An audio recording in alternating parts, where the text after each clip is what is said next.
Hey everyone, how's it going? My name is Jay and welcome to the channel and welcome back to Sorna Emergent Biopark in Jurassic World Evolution, a project where we're aiming to build this biologically accurate dinosaur park and preserve with the use of mods. In today's episode we are going to be including, of course, the most famous dinosaur of all time, Tyrannosaurus Rex, because you can't build a park like this without a Tyrannosaurus Rex. You kinda got to, you know? In this game you've got to include some form of T-Rex.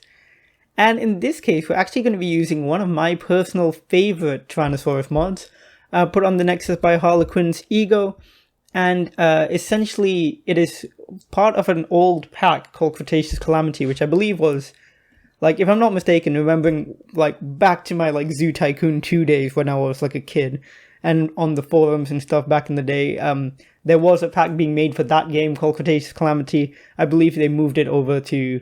I don't know if they did it for Jurassic Park Operation Genesis, but I know now, of course, they moved it on to Jurassic World Evolution. And it is probably my favorite Tyrannosaurus mod. It's incredibly realistic looking, very chunky, very bulky looking animal. Quite similar to the models we've seen for things like Saurian. Of course, that is meant to be one of the most accurate Tyrannosaurus out there, but it's stunning work by the mod author. It's just like, it looks so good, like a very real animal. And I'm really glad to be including it today. And of course, I wanted to make quite a unique habitat for it, using these beautiful Tyrannosaur Arena mods by, I believe, Radar 1995. I always forget the number, but of course, link will be down below. Just gorgeous pieces from right out of the Jurassic World movie, of course. There are instructions on how to use it properly if you want to make a proper recreation of the arena. I'm just kind of using it in a very hodgepodge kind of way, putting it together and clipping it with the terrain that kind of best suits this habitat. And I wanted it to be kind of like a bit more free flow as opposed to the kind of more circular arena that you would do if you wanted to make it movie accurate. And I think it works really well. I think it looks great. Just huge props to the mod authors, as always, for putting these things on the Nexus, because they really transform this game. And speaking of the game transforming, we're of course getting Jurassic World Evolution 2 in like less than 3 weeks now, which is crazy, which means I'm gonna have to speed things up with this biopark. So what I might end up doing is actually putting out more episodes per week, and some of them will just be like multiple habitats per build. So in this episode, beyond the Tyrannosaurus habitat, we're actually building a Lambeosaurus habitat, and that is of course a beautiful mod by LA Studios, one of their final ones. If I'm not mistaken, LA Studios has just uploaded not long ago some of their final mods ever for this game, which include Mapusaurus, Afrovenator, stuff like that, and they're all fantastic. Highly recommend you give it a look.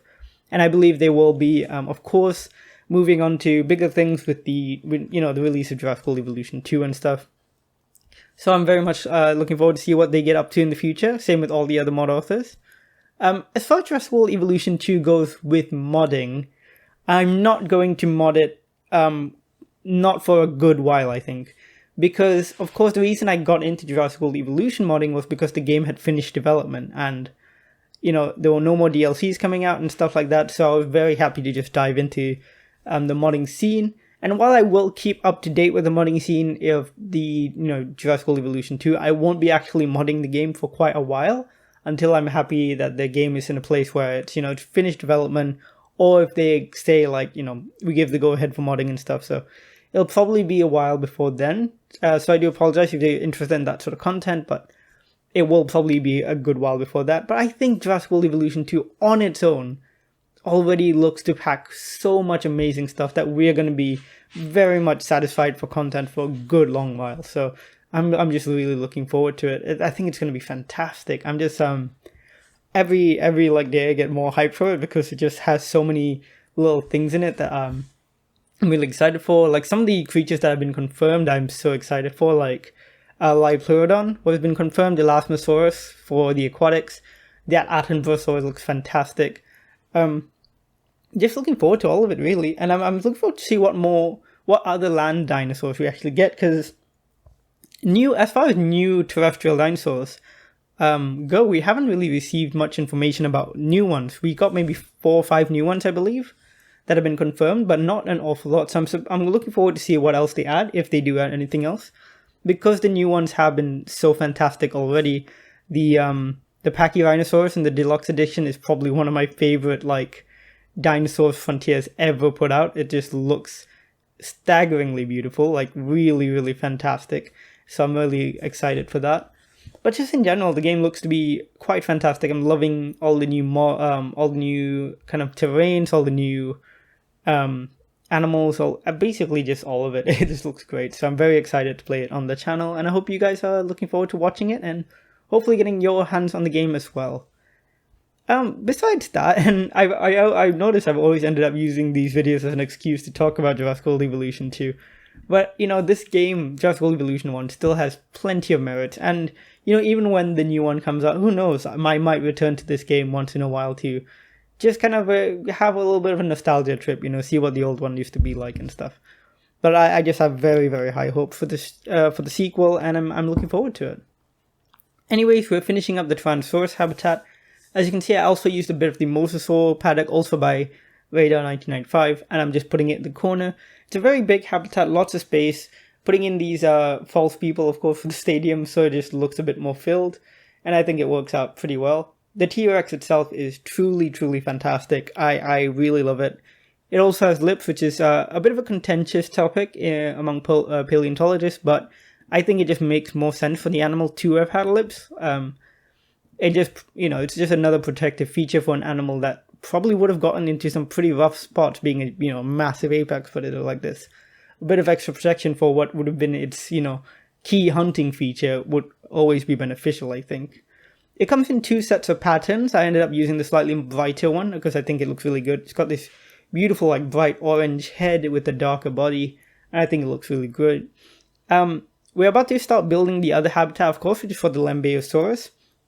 And for that habitat, we're using LA Studios Lambeosaurus, which looks really good. It has a beautiful blue crest, which I really like.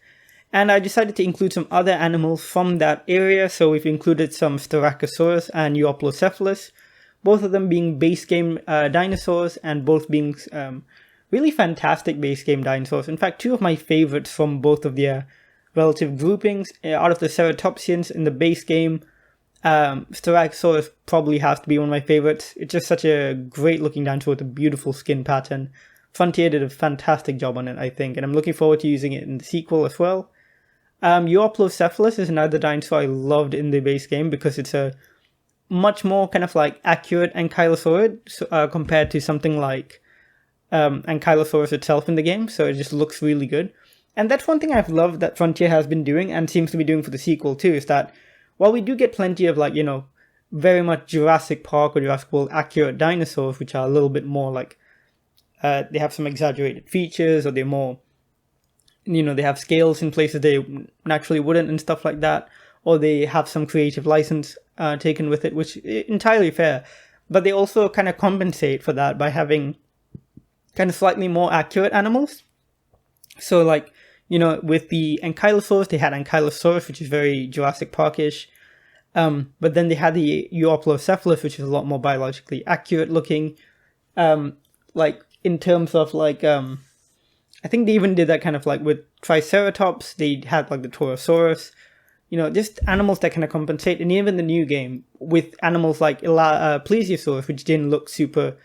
Well, it looks fine, but then you have Attenborosaurus, which looks fantastic, like a very, very much up-to-date version of what a Plesiosaur would have looked like. So, very pleased with that. Same goes for the Mosasaur, actually, because the Mosasaurus in Jurassic World is not really what a Mosasaurus would look like, but then they had that mystery Mosasaur, which we've seen in some of the videos they put out. I think the consensus is it's probably a Tylosaurus.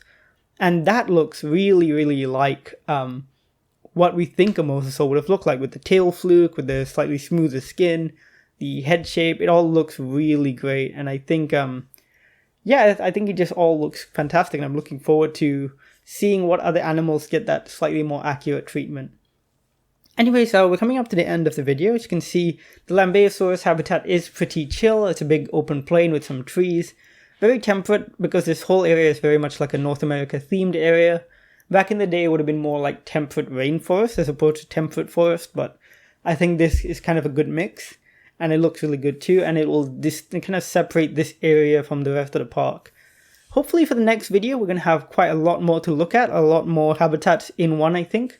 So look forward to that. Today we've got some cinematics at the end so you can see some of the animals, but we'll get a closer look in the next video when we do a live play, and I'll look through the animals with you guys so we can actually get a better look at all of them up close. If you did like this video, do leave a like down below, comment, tell me what you want to see in this park, what are you most excited for in the sequel game. Do like the video if you did like the video, subscribe for more Jurassic World Evolution content, and as always, I will see you all in the next video. Bye!